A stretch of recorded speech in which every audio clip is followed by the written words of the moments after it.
మీ party మీటింగ్లో తిరుపతి కలిసేయండి మీరు చెప్తారా? ఇది ఎక్కడ ప్రజాస్వామ్యం, ఎక్కడ రాజ్యాంగంలో ఉంది? ఎందుకు మీరు సెకండ్ ఒపీనియన్ పంపించలేకపోయారు? ఈ భారతదేశంలో గుజరాత్లో ఉండే ఒక ల్యాబ్ ఒకటేనా? ఎక్కడ లేవు ల్యాబ్లు, ఎక్కడ ఉన్నాయి ఏమనేది మీకు తెలియదా? టీడీపీకి నెయ్యిక్ అనేది ఒక కమిటీ ఉంది. ఆ కమిటీ పరిశీలన చేసిన తర్వాతే ఈ నెయ్యి ట్యాంకులు లోపలికి వస్తాయనే విషయం మీకు తెలియదా?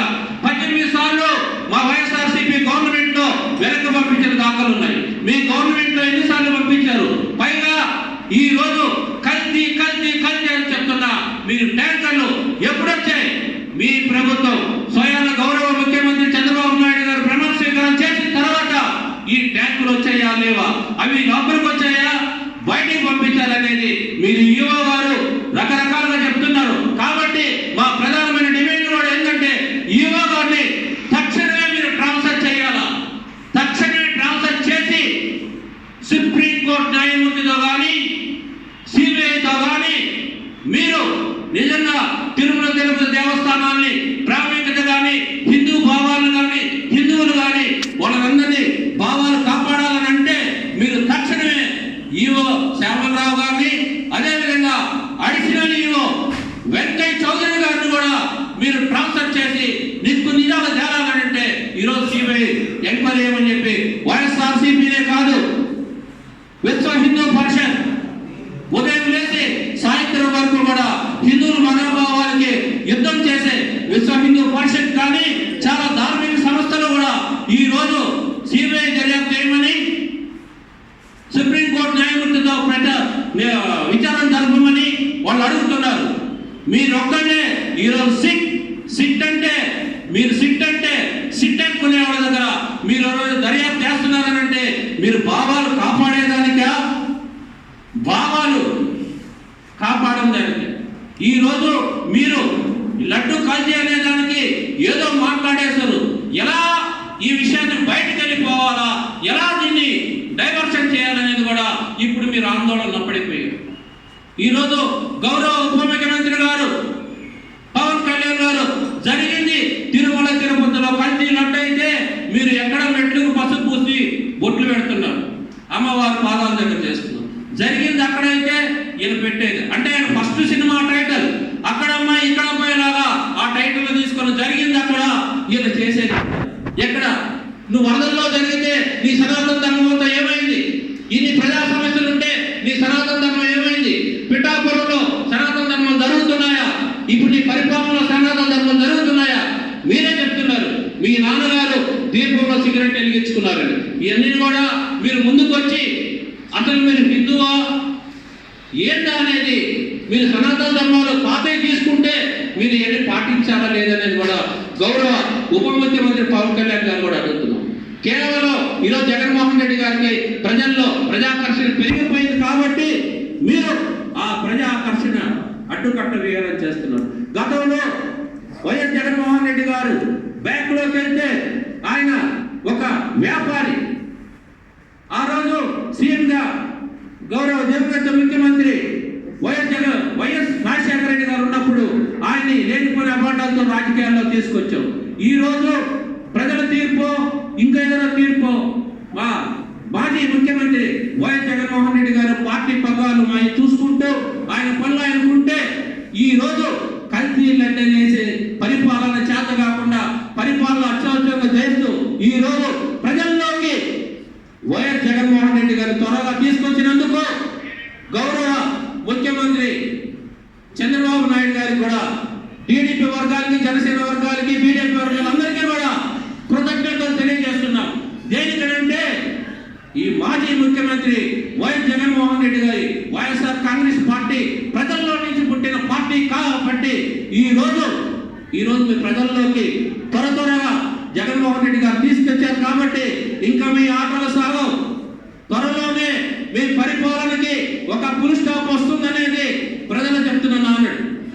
గౌరవ మాజీ పార్లమెంట్ సభ్యులు, రాష్ట్రంలోనే పేరున్న ప్రముఖ లాయరు, జనతా పార్టీ అధ్యక్షుడు సుబ్రహ్మణ్యం స్వామి గారు కూడా ఈ రోజు సుప్రీంకోర్టులో వేశారనంటే దీని మీద అర్థమైపోతుంది ప్రజలకు.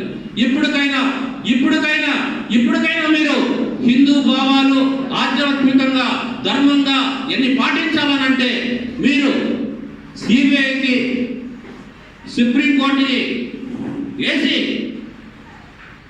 మంచి హిందువుల యొక్క మనోభావాలు కాపాడాలని చెప్పి మేము కోరుకుంటున్నాం. రేపు మా నాయకుడు శనివారం తిరుమలకి వెళ్ళాలని పిలుపునిచ్చారు కాబట్టి ఆంధ్రప్రదేశ్ అందరూ కూడా పార్టీ కార్యకర్తలందరూ కూడా మా హిందువుల ఇరువైపు పైన వెంకటేశ్వర స్వామి గుళ్ళకి వెళ్ళి ఇది నిగ్గు తేల్చయ్యా బాబు, పాప పరిరక్షణ జరగాల, ప్రాయశ్చిత్త దీక్ష చేసేది పాపాలు చేసిన వాళ్ళు. ఇప్పుడు మేము దేవుణ్ణి అడుగుతున్నాం, సాక్షాత్ వెంకన్న బాబుని అడుగుతున్నాం రేపు వెళ్ళి, దీని ప్రాయశ్చిత్త దీక్ష కాదయ్యా, పాప పరిరక్షణ ప్రక్షాళన జరగాల. ఈ పాపం ఎవరిది? ఈ పాపం చేసిన వాళ్ళు ఎవరు? పాపం చేసిన వాళ్ళు గోయిందా అంటే తీసుకెళ్ళిపో. పాపం చేయకుండా ఉంటే ప్రజలకి నేను ఉండాలని చెప్పి నీవు తెలియజేయాల్సిందిగా వెంకన్న బాబును కూడా మేము ఒక మొక్కుబడిగా కూడా రేపు పోయి మేము అడుగుతున్నాం. ఈరోజు వాస్తవాలని దాచిపెట్టి ఈ ప్రభుత్వం వైఎస్ఆర్ కాంగ్రెస్ పార్టీని తొక్కాలని చూస్తే కుదరదు. వైఎస్ఆర్ కాంగ్రెస్ పార్టీ ప్రజల్లో నుంచి పుట్టిన పార్టీ కాబట్టి మీ శక్తి చాలదు, మీ ఆలోచనలు కానీ మీ కుట్రలు కూడా సాగవని ఈరోజు వైఎస్ఆర్ కాంగ్రెస్ పార్టీ క్యాడర్ అంతా కూడా నిమ్మక నీరెత్తినట్టుందేమో కానీ మా నాయకుడు వెనుక వైఎస్ఆర్ కాంగ్రెస్ పార్టీ మొత్తం మా నాయకుడు వెనుక ఉంది. రాబోయే రోజుల్లో ప్రజా సమస్యలకి అన్నింటినీ కూడా వైఎస్ఆర్ కాంగ్రెస్ పార్టీ తరఫున మేము పోరాడతామని చెప్పి మరొకసారి సోదరుడు ఇందుమూరు దీపికి ఒకటే చెప్తున్నాను, తిరుపతి లడ్డు వెంకటేశ్వర స్వామి ఒకటే, ద్వారకా తిరుమల తిరుపతి లడ్డు అంతా అక్కడ కూడా లడ్డు ఉంటుంది, అక్కడ కూడా వెంకటేశ్వర స్వామి ఉంటుంది. కానీ రెండింటికి ప్రాముఖ్యత ఉండదు. నువ్వు తీసుకున్న వ్యత్యాసం కూడా అటువంటి వ్యత్యాసం అని చెప్పి నువ్వు ఇలాంటి కబుర్లు కానీ మాటలు కానీ దయచేసి చెప్పొద్దు. ఇక్కడి నుంచి నువ్వు వెళ్ళావు కాబట్టి చేస్తూ చివరిగా కూడా ఇందుమూరు దీపుకు కూడా సోదరుడికి ఒక సలహా ఇస్తున్నాను. నువ్వు ప్రెస్లో మాట్లాడేటప్పుడు కూడా ఆదిరెడ్డి వాసు గారు అని అంటున్నావు.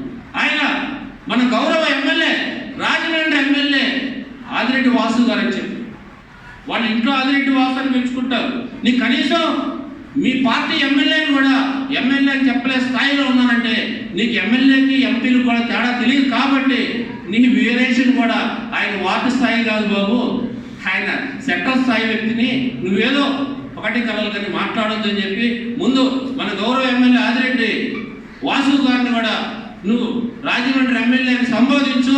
మేము ఇప్పటికీ కూడా పెద్ద ఆయన వైఎస్ఆర్సీపీ ఎమ్మెల్సీ మన గౌరవనీయులైన మాజీ ఎమ్మెల్సీ ఆదిరెడ్డి అప్పారావు గారు కలిసిన ఎక్స్ ఎమ్మెల్సీ ఆదిరెడ్డి అప్పారావు గారు అని చెప్తాం. అదేవిధంగా ఎక్స్ మేయర్ ఆదిరెడ్డి వీరరాఘవ గారు అని చెప్తాం. అదేవిధంగా ఎక్స్ ఎమ్మెల్యే ఆదిరెడ్డి భవానీ గారు అని చెప్పుకుంటాం. నువ్వు వాళ్ళకి పదవులు ఉన్నాయి బాబు, నువ్వు వస్తే ఒక గుడికి చైర్మన్వే, నువ్వు పార్టీలో పదవులు ఏమి ఇవ్వలేదు. వైఎస్ఆర్ కాంగ్రెస్ పార్టీ కూడా అక్కడ కూడా లేదు కాబట్టి నీ స్థాయి ఏందో నీ స్థిరం ఏందో నువ్వు ముందు తేల్చుకొని ఒకసారి నువ్వు బాగుండాలని ఇటువంటి మాటలు మాట్లాడదని దయచేసిగా తెలియజేస్తూ మా రాష్ట్ర ఎస్సీసీఎల్ వైఎస్ఆర్ కాంగ్రెస్ పార్టీ మార్తి నాయకులు ఎవరికి 2 నిమిషాలు మాట్లాడు. బాగానే ఉంది. పాదయాత్ర అప్పుడు కూడా వైఎస్ జగన్మోహన్ రెడ్డి గారు తిరుపతికి వెళ్ళారు. అప్పుడు ఎవరు గవర్నమెంట్ ఉండింది? చెప్తాను సోదరా, చెప్తాను.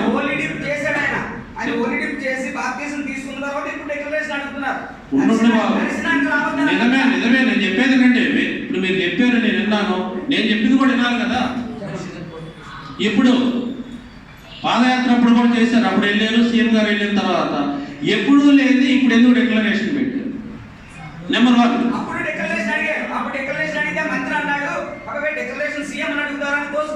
అది టీటీడీ పరిధి, టీటీడీ వాళ్ళు చూసుకోవాల్సిన పరిధి అది మా పరిధి కాదు. టీటీడీ వాళ్ళు అయినా కూడా వాళ్ళు అనుమతించకూడదు. వాళ్ళ పరిధిలో రూల్స్ రెగ్యులేషన్స్ మేము మాట్లాడకూడదు. అది దయచేసి మేము కూడా మాట్లాడాల్సిన విషయం కాదు. కానీ ఇది కేవలం ఈరోజు జగన్ గారిని అడ్డుకోవడం అంటే సాక్షాత్తు వెంకన్న బాబు గారి దగ్గరికి మాజీ ముఖ్యమంత్రి వైఎస్ జగన్మోహన్ రెడ్డి గారు పోతే వెంకన్న బాబు నిజం నిర్భయంగా తెలియజేస్తాడనే భయంతో వీళ్ళు ఈ రోజు అడ్డు కట్టేసే దానికి డిక్లరేషన్ పెడుతున్నారని చెప్పి మేము అనుకుంటున్నాం. ఈ డిక్లరేషన్ సంతకం పెట్టడం వల్ల ఇప్పుడు వచ్చిన పరిధి మన గౌరవ మంత్రివర్యులు నారా లోకేష్ గారు చెప్పినప్పుడు ఇండిపెండెంట్ బాడీ. ఇప్పుడు మీ ఇంటికి వస్తే నేను పంచలో కూర్చోమంటే పంచలో కూర్చోవాలా, బయట ఉండమంటే బయట ఉండాలా. అప్పుడు రాణించావు లేదు, ఇప్పుడు పేరు రాసి రమ్మనంటే అర్థం లేదు. ఇప్పుడు ఎందుకు పెడుతున్నారు? ఇప్పుడు అటు అనుకుంటే టీటీడీలో ఇండిపెండెంట్ బోర్డు ఉంది కాబట్టి ఇప్పుడు టీడీపీ మంత్రులు కానీ ఎమ్మెల్యేలు కానీ ఎమ్మెల్సీలు కానీ ఇంకెవరైనా ఇతర నాయకులు కూడా వాళ్ళు ఎవరెవరు హిందువులు ఉన్నారో ఎవరెవరు క్రిస్టియన్స్ ఉన్నారనేది కూడా పరిశీలించి వాళ్ళందరినీ కూడా డిక్లరేషన్ ముందు వాళ్ళని ఇచ్చి వాళ్ళందరినీ కూడా ముందుకు లోపలికి రమ్మను. అదేవిధంగా మీరు చెప్పినట్టు టీటీడీని ఆధ్యాత్మిక కేంద్రాన్ని వీళ్ళు బాగా పరిశీలించాలా.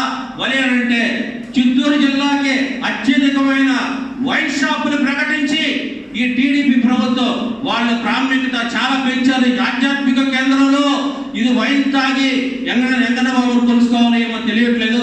కాబట్టి ఇంకో ప్రధానమైన డిమాండ్ కూడా చేస్తున్నాం. నిజంగా కూడా ఉంటే మీరు ఎమ్మెల్యేలు ఎంపీలు మినిస్టర్లు అందరూ కూడా లెటర్లు ఖండించి తీసేయండి, ప్రోటోకాల్ సిస్టమ్ తీసేయండి, హై ప్రోటోకాల్స్ పెట్టుకోండి. అదేవిధంగా కొండ మీద ఉండే ప్రాంతాల్లో ఉన్న షాపింగ్ అంతా తీసేయండి. ఇది ఓన్లీ ఆధ్యాత్మిక కేంద్రంగా మీరు తయారు చేయండి. కేవలం అది ఏదైనా ఉంటే ఫుడ్ సెక్షన్స్ పెట్టుకొని ఈ షాపింగ్ అంతా తీస్తే భక్తుడు కూడా ఆధ్యాత్మికంగా ఉంటాడు తెలియజేస్తూ, మీ ప్రభుత్వం వచ్చిన తర్వాత 100 రోజులు అయింది. 100 రోజులు అయిన తర్వాత ఈ లడ్డు పాపు 100 రోజుల సెలబ్రేషన్స్ ప్రజలు అడుగుతారేమో అని చెప్పి ఇది మంచి ప్రభుత్వం చెప్పుకొని ఏమి తెలియక ఈ లడ్డు కల్తీ రేటు అంటే ప్రధానంగా కల్తీ రేటు పాపం మీదే. 3 నెలలు అయిన తర్వాత రిపోర్ట్ వచ్చిన తర్వాత ఇప్పుడు మాట్లాడుతున్నారంటే మొదట ముద్దాయిలు మీరే అవుతారు. రేపు సిబిఐలో కానీ సుప్రీంకోర్టు జడ్జితో కానీ చేస్తే ప్రధానమైన ముద్దాయిలు టీడీపీ వాళ్ళు అవుతారు. కాబట్టి ఈరోజు సిట్టేశారని తెలియజేస్తూ ఇప్పటికైనా కూడా టీడీపీ వారిని గౌరవ ముఖ్యమంత్రి గారిని మీరు ఆధ్యాత్మికంగా ధర్మంగా అన్ని కాపాడాలనంటే చిత్తూరు జిల్లాలో మొత్తం చాలా టెంపుల్స్ ఉన్నాయి, ఆధ్యాత్మిక కేంద్రాలు ఉన్నాయి. మద్యపాన నిషేధం పెట్టిన చిత్తూరు జిల్లాలో మొత్తం లేదు. ఈ కల్తీ లడ్డును జరిగిందనంటే ఆ రోజు కూడా దివంగత ముఖ్యమంత్రి వైఎస్ రాజశేఖర రెడ్డి గారు చెప్తున్నారు, నువ్వు కాణిపాక వెంకన్న బాబు దగ్గరకు వచ్చి నువ్వు ప్రమాణం చేయగలవా? ఈ రోజైనా కూడా మేము కూడా అడుగుతున్నాం. కాణిపాకం వినాయకుడి దగ్గరకు వచ్చి మీరు ప్రమాణం చేయగలరా అని చెప్పి కూడా ఈరోజు గౌరవ ముఖ్యమంత్రి గారిని అడుగుతున్నాం. ఇప్పటికైనా కూడా మీరు చిత్తూరు జిల్లాలో రాయలసీమ వాసిగా ఉన్నవారు కాబట్టి మీరు తక్షణమే కాణిపాకంకి వెళ్ళి ఆ సాక్షాత్తు ఆ బొజ్జగొండపై దగ్గర మీరు అయ్యా బాబు ఇది కల్తీలన్నీ చేశారు, నేను చెప్పేది కరెక్ట్ అని చెప్పి కూడా ఆయన ప్రమాణం చేయాలని కోరుతూ, ఇప్పటికైనా కూడా ఇది మంచి ప్రభుత్వం అని మీరు పబ్లిసిటీ చేసుకోవడం కాదు, అంటించిన స్టిక్కర్లు కూడా పీకేస్తున్నారు ప్రజలు. అవి కాంట్రాక్ట్ ఇచ్చి అంటిస్తున్నారు కాబట్టి కార్యకర్తలు ఎవరు కూడా స్టిక్కర్లు అంటించట్లేదు. ఇది మంచి ప్రభుత్వం అని మీరు అనుకుంటుంటే ప్రజలు ఇది చీప్ ప్రభుత్వం చేయబడుతున్నారు. కావాల్సింటే ఒకసారి పోయి గడప గడప తిరిగి తెలుసుకోవాల్సిందిగా టీడీపీ వాళ్ళందరూ కొట్టుకోవచ్చు. తప్పకుండా దర్శనం చేసుకుంటారు. దీప్ గారి గురించి నేను మాట్లాడుతున్నాను. ఆయన ఫ్రెండ్ కాదు సార్, ఆయన ఫ్రెండ్ కాదు. అంటే ఒక స్నేహితుడికి ద్రోహం అంటే ఎలాగ చేయాలో తెలిసిన వ్యక్తి ఒక దీప్ గారు. స్నేహితుడని నా ప్రాణ స్నేహితుడు భర్త గారు అంటూనే ప్రాణ స్నేహితుడు కాబట్టే ఆ రోజు పార్టీ ఏ పార్టీకి మారితే ఆ పార్టీలో పదవులు వస్తాయని తెలుసుకున్న వ్యక్తి, అతి చక్కటి వ్యక్తి దీప్ గారు. ఎందుచేతంటే పార్టీ మారిన వెంటనే మా భర్త గారిని కూడా తప్పే సీనియర్ నాయకులు సీనియర్గా కష్టపడుతున్న వాళ్ళందరిని వదిలేసి అయ్యో నా స్నేహితుడు కదా ఓన్లే మన పార్టీలోకి వస్తానంటుండని మన భర్త గారిని రోజు వెళ్ళి బతిలాడటం వల్ల ఆయన వచ్చిన వెంటనే మార్కండేశ్వరం గుడికి చైర్మన్ చేయడం మీరు చేసుకున్న తప్పు. అంత స్నేహితుడిని కూడా స్నేహధర్మం విస్మరించి మరియు ముఖ్యంగా ఆయన అంటాడు ఛాలెంజ్ చేస్తున్నాడు, నువ్వు నేను ఒకే వార్డులో ఉన్నావు, నీకు నాకు 22 సంవత్సరాల అనుభవం ఉంది, నా మీద నువ్వు పోటీ చేయని నక్కెక్కడ నామలో ఎక్కడ నీకు భర్త కుమార్ గారికి ఒక పోలిక. అసలు నీకు కార్పొరేట్ సీట్ వస్తుందో రాదో, ఎవరైనా ఇస్తారో ఎవరో అది తెలియని వ్యక్తి నువ్వు ఈ రోజుని భర్త గారితో ఛాలెంజ్ చేసినంతటి ఓడబెట్టే భర్త గారే ఆ రోజు నీకు చైర్మన్ పదవి లేకపోతే మాజీ చైర్మన్ అని అనిపించుకుంటే స్థాయి నీకు కాదు, ఒక సామాన్యమైన దీపు. ఈ రోజు వరకు టీడీపీ కానీ ఏ ఒక్క పార్టీ అయినా నీకు ఏదైనా పదవి ఇచ్చిందా? పదవి ఇవ్వలేదు. అయినా సరే ఒక స్నేహితుడు అని నువ్వు అన్నందుకు స్నేహితు ధర్మంగా సీనియర్ కార్యకర్తలు కూడా పక్కన పెట్టి ఏదో వచ్చేవారి ఉద్దేశంతో మా భద్రాం గారు మీకు పదవి చైర్మన్ మార్కండేశ్వరం గుడికి చైర్మన్ ఇచ్చినందుకు స్నేహ ధర్మానికి స్నేహితుడికి ఏ విధమైన ద్రోహం చేయాలో తెలిసిన వ్యక్తి నువ్వు ఒక్కడవే. ఈ రోజు టీడీపీలోకి వెళ్ళిన తర్వాత భర్తగానే నువ్వు పోటీ చేయమంటావు. అసలు సీట్ అంటూ టీడీపీలో సీట్ ఇస్తే కదా, నీ కార్పొరేట్ సీట్ ఇస్తేనా? నువ్వు కార్పొరేటర్ నుంచి పెద్దోడివే కాదు, నువ్వు ఎమ్మెల్యే ఎంపీ స్థాయి అనుకున్నావేమో. అతను ఒక పార్లమెంట్ మెంబరు, పార్లమెంట్లో ఆయన అనేకమైన పదవులు ఇచ్చి ప్రధానమంత్రి చేత కూడా శభాష్ అనిపించుకున్న వ్యక్తి ఎవరైనా ఉంటే మా ఎంపీ భద్రాం గారు. అలాంటి వ్యక్తికి నువ్వు ఛాలెంజ్ చేస్తున్నావు, నేను నా మీద పోటీ చేయని. అసలు నీకు కార్పొరేటర్ సీటు కూడా రాని వ్యక్తివి నువ్వు ఆయన మీద పోటీ చేసే స్థాయి అయితే నీకు కాదు. దయచేసి దీప్ గారు మీరు నాకు అంటే మా పార్టీ ఆఫీస్ వచ్చిన కాడి నుంచి మీరంటే నాకు గౌరవం, మిమ్మల్ని చూసి కూడా అప్పుడప్పుడు హలో అనుకునే వాళ్ళు. అంతేగాని మీరు మాత్రం మా భద్రాములు గారిని అన్నారు కాబట్టి ఈ రోజు మిమ్మల్ని అనవలసి వస్తుంది. స్నేహితుడు అనే మాటకి మర్చిపోండి. స్నేహితుడి మీద ద్రోహం చేసేవాడు స్నేహితుడు ఎలా అవుతాడు? స్నేహితుడికి వెన్నుపోటు పొడిచినోడు స్నేహితుడు అంటావు, దుర్మార్గుడు అంటారు. అందుచేత దయచేసి అలాంటి పెద్ద మాటలు పడుకొని ముందు నీకు కార్పొరేట్ సీట్ వస్తుందో లేదో చూసుకో. అప్పుడు భద్రాం గారి మీద పోటీ చేయడమో, లేక భద్రాం గారు పెట్టిన వ్యక్తి మీద పోటీ చేయడమో, అప్పుడు గెలవడమో ఆ తర్వాత ఆలోచించుకోవచ్చు. అలాగే ఈ రోజు ఏదో నువ్వు గట్టిగా మాట్లాడి భద్రాం గారిని ఎక్కువగా మాట్లాడినట్టయితే టీడీపీ వాళ్ళ గురించి టీడీపీ ఆదిరెడ్డి భాస్కర్ ఎమ్మెల్యే గారు మీకేదో మెడల్ వేస్తారేనో, నీకేదైనా సీట్ ఇస్తారేనో, నీకేదో నామినేటెడ్ పదవి ఇస్తారేనో అని ఆశపడి నువ్వు గట్టిగా మాట్లాడుతున్నావు. తప్పండి, అది చాలా పొరపాటు. స్నేహితులను పాటించాలంటే స్నేహితుడిగా నువ్వు స్నేహితుడిని గౌరవించు, అంతేగాని నా మీద పోటీ చెయ్యి అన్నవాడివి. ఈ రోజు ఎలా ఉండదు. మళ్ళీ టీడీపీ పోయిందంటే మళ్ళీ నువ్వు వైఎస్ఆర్ పార్టీలోకి వచ్చేస్తావేమో, ఎవరికేం తెలియదు. పార్టీ మారే వ్యక్తులకు ఇప్పుడు కూడా ఒక పార్టీలో ఉండే సిద్ధాంతం నీకు ఉండదు. అందుచేత ఏ పార్టీకి వెళ్తే ఆ పార్టీలో పోయే వాళ్ళకి మీరు ఆ పార్టీ గురించి మీరు ప్రగల్భాలు పలుకుతుంటారు. కాబట్టి దయచేసి ఈ విషయాలు మీరు మాట్లాడడానికి అర్హులు కాదు, అనర్హులు. దయచేసి ఈసారి భద్రాం గారిని మాట్లాడేటప్పుడు నా స్నేహితుడని మాట మాత్రం మీరు ఆనందాన్ని కోరుకుంటూ ఈ అవకాశం ఇచ్చారు. మీ అందరికీ కూడా ధన్యవాదాలు. Thank you. మరి నిన్న ప్రెస్ మీట్లో తెలుగుదేశం వారు దీప్ గారు మరి ఏదో మాట్లాడారు. ఏమనంటే ఎంపీ గారిని అంటే మాజీ ఎంపీ గారు భద్రాం గారి గురించి మీరేమైనా దమ్ముంటే మా వార్డులో పోటీ చేయండి, మనిద్దరు కూడా పోటీ చేద్దాం కార్పొరేటర్ కింద అనేసి. ఇప్పుడే మా అన్నగారు చెప్పారు, నేను చిన్నదే మాట్లాడుతున్నాం. మరి దీప్ గారు మీరు ఛాలెంజ్ కాల్సినంత లెవెల్ కాదు, మీకు అంత సినిమా లేదు. మీరు దయించి కొన్ని ఏం మాట్లాడుతున్నారో ఏంటన్నది కొంచెం తగ్గించుకోవాల్సిన కోరుతున్నాం. ఎందుకంటే మీరంతా పెద్ద టమాటా బ్యాచ్ అని తెలుసు ఆ విషయం మాకు. కానీ బాబోడికి పేరు ఎట్టినందుకు అసలు మీకు అర్హత ఉందా అని నేను అడుగుతున్నాను ఒకటి. ఎందుకంటే మీరు ఫైనాన్స్ కంపెనీలో రక్త పిండినట్టు మీ ఆదిలో రక్త పిండినట్టు జనాలకు అందరూ కూడా పిండేసేది. ఇప్పుడు మీరు కూడా ఆ రూపంలో వెళ్ళి పిండేస్తారు. అలా పిండేసి మా ఎంపీ గారికి వచ్చేసి ఏదో డబ్బు ఉంది మీ వెనకాల అని చెప్పేసి ఈ రోజు ఓటుకు వచ్చి నేను 5,000 10,000 కొట్టానని చెప్పాను గర్వంగా మీరు వార్డులో కార్పొరేట్ కింద నిలబడతాను రా అనేసి మా ఎంపీ గారు ఛాలెంజ్ చేస్తారు. మా ఎంపీ గారు అభివృద్ధి కార్యక్రమంలో వాటిలోని నెంబర్ 1 స్థాయిలో ఉన్నాడు. ఆయన రాజమహేంద్ర వాళ్ళని ఒక బెంగళూరు సిటీకి తీర్చిదిద్దాడు. ఆయనకి మీరు చెప్పడంతో సరిపోతుంది అసలు యాక్చువల్ కానీ. అంటే మీ దగ్గర డబ్బు ఉంది కాదట్లేదు, మీ దగ్గర 100 కోట్లు దాసి ఉన్నాయి. మరి నిజంగా మరి ఇన్కమ్ ట్యాక్స్ వాళ్ళు అందరూ కూడా మరి ఏం చేస్తున్నారు నాకు అర్థం కావట్లేదు. కానీ మరి మీలాంటి వాళ్ళు అందరూ కూడా ఏర్పడేది ఈ పార్టీకి. మరి ఎందుకంటే బాలాంటి మత్స్యకార కుటుంబం వాళ్ళు 2009 పార్టీ పెట్టకాడ నుంచి ఇప్పుడు కూడా అలాగ సేవ చేస్తూనే ఉన్నాం. మన కాక నేను వచ్చారు ఎంపీ గారు స్నేహితులు అన్నారు అదన్నారు. ఆయన ఏదో మంచి బాగా చేస్తావు కదని చెప్పి నీకు చైర్మన్ పోస్ట్ ఇచ్చారు. నీకు ఆ చైర్మన్ పోస్ట్ కూడా నిలబెట్టుకోలేదు. ఇప్పుడు టీడీపీలో పోయారు. మీరు పోయేది సరిగా ఉండాలి కదా. ఉండకుండానే మా ఎంపీ గారితో ఛాలెంజ్ చేస్తారు. మీరు మా ఎంపీ గారితో ఛాలెంజ్ గారు కానీ నాతో ఛాలెంజ్ కానీ మీ వార్డులో నేను వస్తాను, మీ వార్డులో నేను నిలబడతాను, పోటీ చేస్తాను. మీరు నేనే చూసుకుందాం. కొన్ని దగ్గర డబ్బు ఉంది కదా, ఓటుకి 5,000 10,000 ఇస్తారు కొట్టాలని కదా, కొనండి పోనీ. నాకున్న ఓటింగ్ ఎంత పడుతుందో మీకు ఎంత ఓటింగ్ పడుతుందో చూసుకుందాం అందరం కూడా పోయి. మీరు ఇలాంటి తప్పుడు మాటలు మాట్లాడకండి. ఒక ఎంపీ ఎక్స్ఎంపీ స్థాయి కాదు మీది.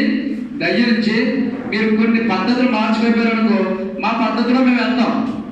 మేము వెళ్ళాము పద్ధతిలో మీ గోదావరి గట్ట అంతా కూడా లైన్గా కూర్చుంటాం వరుసగా అంతా. మీరు ఏం చేస్తారు? మీ చెండాల బుక్కులన్నీ బయట పెట్టి మీరు ఎవరెవరు ఫైనాన్స్గా మీరు ఎవరెవరు పళ్ళు ఇచ్చారు, ఎవరెవరు కాల్ ఇచ్చారు అంతా పెట్టుకున్నారు వాళ్ళందరూ బయట తీసుకొచ్చి వాళ్ళందరూ రోడ్డు మీద పెడతాం.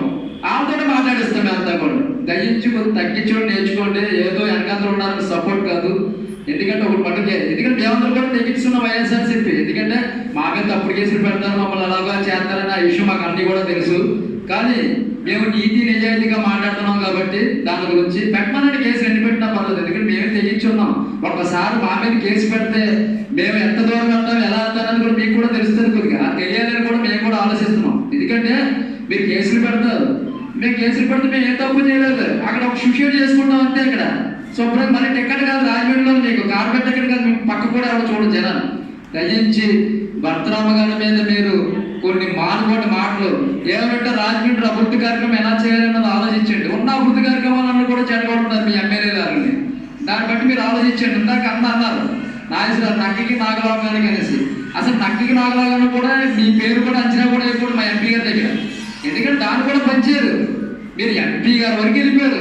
దాన్ని మీ వాడలో నేను వస్తాను. మీరు 5,000 10,000 ఓటుకి ఇస్తారా ఇవ్వండి, నేను ఏ రూపాయలు ఇవ్వండి, నేను నుంచుంటాను. మరి నీకెంత ఓటుకి పడుతుందో నాకెంత ఓటుకి పడుతుందో చూద్దాం. అంతేగాని మీరు ఎంపీ స్థాయి వరకు వెళ్ళక్కర్లేదు. మీరు మీ ఇంటి పక్కన ఉన్నారు, ఆ పేరైతే రాజ్యంరావు ఎవరో పోనీ వాళ్ళతో ఒకసారి పోటీకి వెళ్ళిపోయి మీరు మీ స్థాయి సరిపోతుందో చూద్దాం. ఎందుకు సార్ మాట్లాడి దీపి గారు మీరు అంటే గౌరవం గౌరవం పాడు చేసుకోవద్దు దయించి. అలాగే ఎమ్మెల్యే గారు కూడా వాదిరెడ్డి వాసి గారు కూడా మనం కూడా చెప్పాం. దయించి మీరు ఏం మాట్లాడుతున్నారు అనేది ఒక్కసారి నాయకుడికి ఎవరికైనా సరే, ఒక ఎమ్మెల్యేకైనా ఎంపీకైనా మంత్రికైనా మనం గౌరవించడం నేర్చుకోండి. అది మాజీ అయినా ప్రెసిడెంట్ అయినా సరే. అంతేగాని ఎలాంటి మాటలు మాట్లాడితే మటుకు స్థాయి మీరు కోల్పోతారు. అలాగే తిరుపతి లడ్డు గురించి కూడా మాట్లాడుతున్నారు. ఏమంటే 5 years వైఎస్ఆర్సీపీ ఉంది, ఓకే లడ్డు గురించి అన్నారు. మరి అదే లడ్డు గురించి మరి 3 నెలలు అయింది సుమారుగా, మీరు 100 రోజులు అయింది కదా. మరి మీరు ఏం పీకుతున్నారు ఇక్కడ ఉంటే? మరి ఏం చేస్తున్నారు? అదే ప్రసాదం లడ్డు తింటున్నారు కదా. మరి మీరు ఏం చేస్తున్నారు? ఏ అబ్జెక్షన్ పెట్టారు? ఏం చేశారు మీరు? అంటే ఇప్పుడు ఏంటంటే ఇక్కడ విజయవాడ అంతా ముడిపోయింది, అక్కడ అందరూ చీచీ అంటారు మీ గవర్నమెంట్ని. అలాగే మన గుడివారి దగ్గర కాలేజీ అమ్మాయిలు 350 మంది పైన పాప అమ్మాయిల నక్కలుగా ఈ వీడియోలు పెట్టారు. దాని మీద ఏమో డైవర్ట్ చేస్తున్నారు.